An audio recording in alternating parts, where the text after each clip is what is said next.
Too late to do it when that begins? Once a person loses, their mental capacity or legal capacity to understand, legal documents or sign these important legal documents, the consequences, the family members generally have to seek a guardianship through the court system. That's not easy, is it? It's not easy. Painful. It's time consuming, it is expensive, and the court's involved. The court's picking who's going to make these important decisions, and it may not match the wishes of that person. If someone is planning on moving into the homestead, what's the first step they should do? Well, with the homestead, when they're meeting with family members or an actual person who may want to reside here, ask them about having these documents in place. In other words, the message with Suzanne Wibbs is do it now.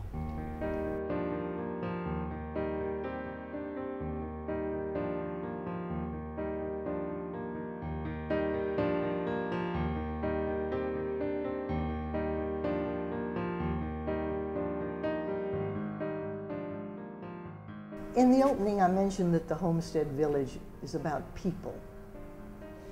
That's just a word until you meet people. And we have with us Tom McLean, whose wife Cindy is here at the homestead, unfortunately with dementia. How long has this been, Tom? Cindy's been here since October 2 years ago. All right. How long were y'all married? 23 years. When did you first notice that there were signs of dementia? About 7 years ago, Really? 5 years before. What did you see?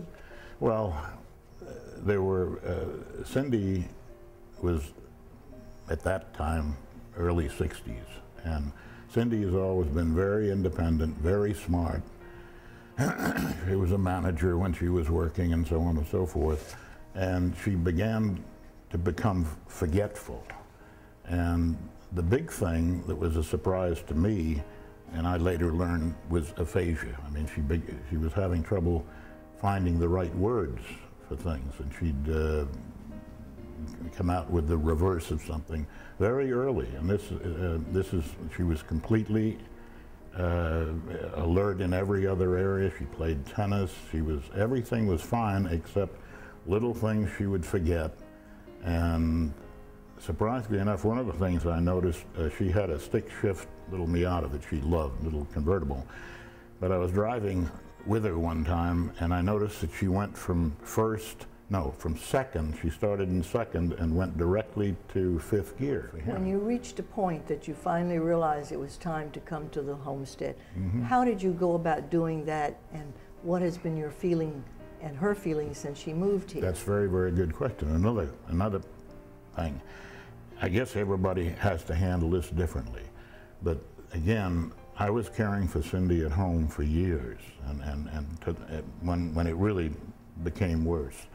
And my neighbors who were helping, and my children and my friends, were all telling me she needs to be in a home where she can get professional care. I said, no, I can take care of her, and I did, and I was there all the time, except for on Sunday mornings, early service. I had always gone to early service, and she knew it. She didn't get up. She'd be in bed all our life together until I came home from early service with breakfast.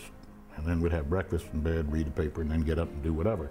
And that continued while she was becoming more and more ill. But one morning, she got away. She ran out when I was gone. So what did Homestead, when you talked with Ann Brown, what did you learn, and how did the move come about?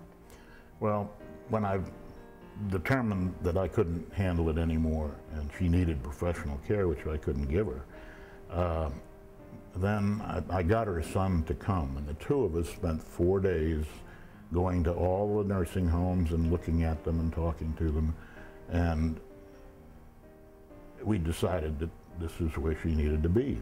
And when I talked to Ann Brown, it turned out that Ann was the only facility that had a bed right now, which is what we needed, because I committed Cindy using the Baker Act. Yeah. Which I hated to have to do that, but yes. I did. And she was in the psych ward at the hospital, where she didn't belong, but that's the way it has to be done. So, and once you do that, there's only a certain period of time that they can keep a patient, and then they have to go someplace else. and I couldn't take her home again, so there was a lot of... So what stage is she now, and how do you feel about it? She's between mid and late stage. So how is her care, and how often do you come, and what I is come Homestead every like to you? day, and there's a couple of things I would like to say. It's gotten easier to deal with because the caregivers, the people that deal with her every day here are so sensitive, so caring. They know what she'll do, what she won't do, what she likes, what she doesn't like. And so every day I come and I see her, and I can leave knowing that she's as happy as she possibly can be, and they're taking care of her, and then I can go about my life the rest of that day. And if it weren't for what they're doing with her here and how good they are, I mean, there's always towels in the room, and you know, I check the soap and this and that and everything else, and they let me know when she's running out of things.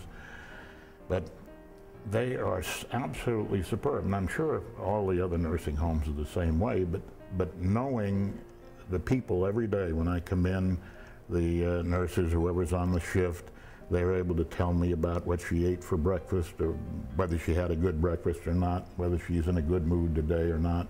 She doesn't know me anymore, but she smiles and puts out her arms when I walk in, because she knows that I come every day. That's the touching part of dementia. Tom McLean is the human face of the Homestead Village.